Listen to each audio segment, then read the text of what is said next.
ڈیرہ بگٹی میں 100 کے قریب عسکریت پسندوں نے ہتھیار ڈال دیے جو خوش آئین پیش رفت ہے۔ وزیر اعلیٰ بلوچستان سرفراز بگٹی کی اسلام آباد میں پریس کانفرنس، کہا سیاست سے زیادہ ریاست اہم ہے۔ مقبول جماعت کے بیانیے کا حال پنجاب اور خیبر پختونخوا کے الیکشن میں پتہ چل گیا۔ چند جماعتیں ریاست مخالف بیانیہ پھیلا کر دشمن کو تقویت دے رہی ہیں۔ ریاست کو کمزور کرنے والا بیانیہ ترک کرنا ہوگا۔ ڈیرہ بگٹی میں پرسوں کوئی 100 کے قریب جو دہشت گرد تھے جو ٹیررسٹ تھے، سے پہلے پہاڑوں پہ تھے، BRA کا حصہ تھے، انہوں نے ریاست پاکستان کے سامنے سرنڈر کیا۔ جنگ ریاست کی ہے، یہ جنگ فوج اور سو کالڈ بلوچ سرمچاروں کے درمیان نہیں ہے۔ افغان حکومت نے، انٹرم گورنمنٹ نے ایک وعدہ کیا تھا دنیا کے ساتھ۔ وہ وعدہ کیا تھا؟ دوحہ ایگریمنٹ تھا دنیا کے ساتھ کہ میری سرزمین استعمال نہیں ہوگی کسی اور سرزمین کے خلاف۔ تو آپ وعدہ خلافی کر رہے ہیں، احسان فراموشی تو کر ہی رہے ہیں۔ وہاں جو ٹیررسٹ آؤٹ فٹس بنتے جا رہے ہیں وہ صرف پاکستان کے لیے تھریٹ نہیں ہے، وہ ریجن کے لیے انٹرنیشنل تھریٹ ہونے جا رہے ہیں۔ ایسی صورتحال میں ان فورسز کو ملائن کرنا ہے جو ان کے اگینسٹ لڑ رہی ہیں۔ بلوچستان میں چند جماعتیں جو کر رہی ہیں، اور میجورٹی جو ہے وہ پاکستان کی وہ جماعت نیریٹو دیا جاتا ہے کہ جی پاپولر نیریٹو، پاپولرٹی کا حال تو ابھی پنجاب میں معلوم پڑ گیا۔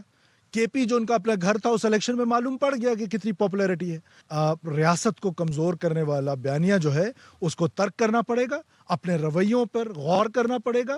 ہماری سیاست سے زیادہ ہماری ریاست ہمیشہ اہم ہونی چاہیے۔ سیاست سے زیادہ ریاست اہم ہونی چاہیے، اس اہم معاملے پر بات کریں گے۔ تجزیہ کار شاہد رند صاحب نے ہمیں جوائن کیا ہے۔ شاہد صاحب بہت شکریہ اپنا وقت ہمیں دینے کے لیے۔ وزیر اعلیٰ نے بالکل واضح کر دیا دہشت گردی کے خلاف جنگ میں جو قربانیاں دی جا رہی ہیں، جو ایکشن لیا جا رہا ہے فورسز کی جانب سے، اس میں کوئی نرمی نہیں برتی جائے گی، لیکن ساتھ انہوں نے یہ بھی کہہ دیا کہ جو ہتھیار ڈالے گا اس کے لیے معافی ہے، اور ساتھ میں انہوں نے یہ بھی واضح کیا کہ اگر ریاست ہوگی تو پھر سیاست رہے گی۔ فیلڈ مارشل اور مسلح افواج کے خلاف ایک منظم مہم چلائی گئی، کیا کہیں گے آپ اس پر؟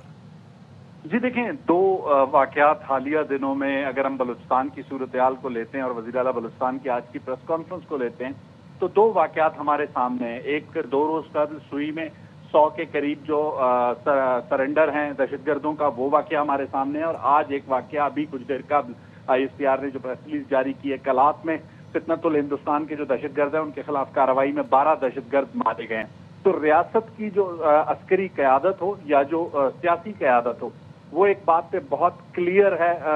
وہ پوائنٹ یہ ہے کہ جو بھی ریاست پاکستان اور اس کے آئین پاکستان کو تسلیم کرنے کو تیار ہے، ان کی ماضی کی غلطیوں کو معاف کیا جا سکتا ہے، اور اس کے نتیجے میں ہم نے دیکھا کہ ڈیرہ بگٹی میں 100 کے قریب جو دہشت گرد تنظیموں کے لوگ تھے انہوں نے سرنڈر کیا۔ لیکن جو بیرل آف گن سے بات کریں گے، جو ریاست سے بات کرنے کو تیار نہیں ہے، ان کے خلاف ریاست نے کلات میں ایک سیکیورٹی آپریشن کیا انٹیلیجنس بیس، جس میں 12 دہشت مارے گئے۔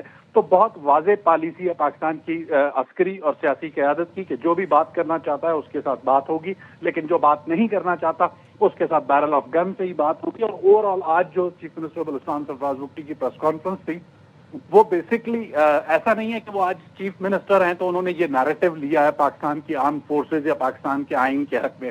اگر آپ ان کی پالیٹکس کو اٹھا کے دیکھ لیں تو ان کی پالیٹکس ہمیشہ پاکستان کے آئین، پاکستان کی ریاست اور پاکستان کی آرم فورسز کی حمایت پہ رہی ہے، اور آج بھی انہوں نے ایک مثبت پیغام دیا ہے اپنے کولیگ کو، خیبر پختونخوا کے وزیر اعلیٰ سہیل خان کو، اور انہوں نے مثال دی ہے کہ اگر وہ چیزوں کو بہتر کرنا چاہتے ہیں تو انہیں اپنی سروس ڈیلیوری پر فوکس کرنا چاہیے۔ بلوچستان جیسا صوبہ جہاں پر ہم گزشتہ 2 دہائیوں میں ایک کنفیوژن دیکھتے تھے اس دہشت گردی کے خلاف جنگ میں، سرفراز بگٹی کی سربراہی میں موجودہ صوبائی حکومت نے پروونشل ایکشن پلان بنا کر اس کنفیوژن کو دور کرنے کی کوشش کی، اور پہلی مرتبہ میں یہ نظر آتا ہے کہ پاکستان کی سیاسی اور عسکری قیادت بلوچستان کی صورتحال اور دہشت گردی کے خلاف جو جنگ ہے اس میں ایک پوائنٹ پر متفق ہیں، اور وہ ایک پوائنٹ پر متفق ہیں۔ بالکل درست فرمایا آپ نے۔ شاہد رند صاحب ARY سے بات کر رہے تھے، آپ کا شکریہ۔